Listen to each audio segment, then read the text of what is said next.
You've probably seen one of these, a Lego brick. But have you ever wondered how it all started and why it's called Lego? Actually, the name is much older than this plastic brick. Are you curious? Let me tell you how it all began. Many years ago, there was a skilled and hard-working carpenter named Ole Kirk Christensen. Ole was a respected carpenter with his own company, but times were hard, so he didn't have much money and had to dismiss his last worker.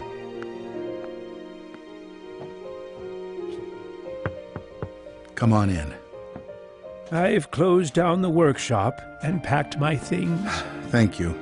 I suppose I'd better write you a paycheck.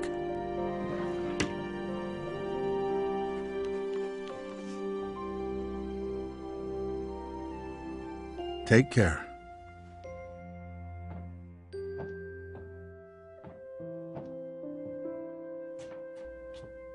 Well, that was the last one. I just didn't imagine that it would come to this. I know.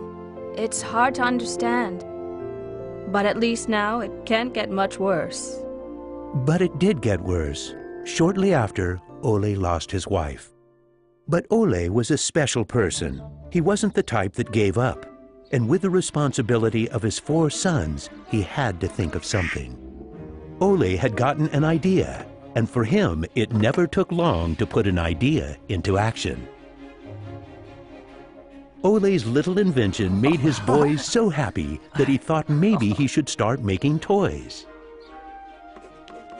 Ole decided to give it a try. Luckily, he had saved up a lot of wood from the carpentry production. He could now use it to make toys. Time passed by, and even though Ole was a skilled carpenter and had a good eye for quality and detail, sales were very slow. Luckily, one of his sons, Gottfried, started helping out his dad after school. Together, they just barely managed to keep up the production. Eventually, word began to spread that wooden toys of the finest quality were being made in the little workshop in Billund. One day, a man drove into town, a man who would change Ole's future.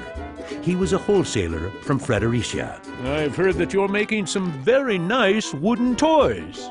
Well, one does his best. The wholesaler was very impressed with all the wooden toys and placed a big order before he left. Now there's finally someone who can see the opportunities in what we're doing. Look at this. The wholesaler wants to put a lot of our toys into his store for the holidays. It's going to be a good Christmas this year, but we'll be busy. Now there was a lot to do in the little workshop, and Ole could rehire his former workers. Ole only used the highest quality wood, which was hand-picked and very carefully prepared. They worked day and night to get the order finished, so the wholesaler could get the toys out in stores before Christmas. Is there something wrong, Dad?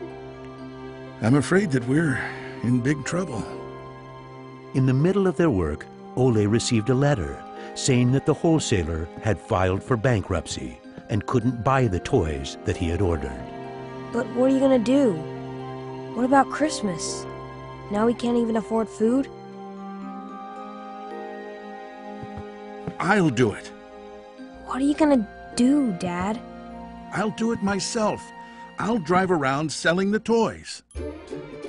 There was no time to lose. Ole packed the car with all the toys and drove off. Ole was a very good toy maker, but was not a very good salesman.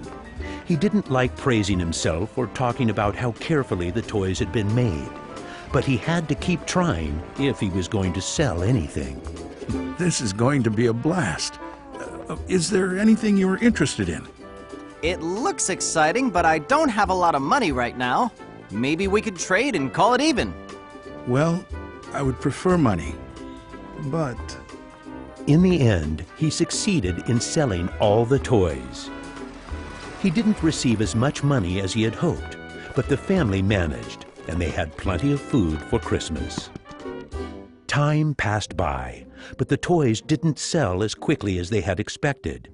Ole thought perhaps the company needed a good name. What should it be? It has to be a short word. I want it to convey playing well. In Danish, playing well is called lie godt. What should it be? What should it be? Yeah, if only I could get some sort of a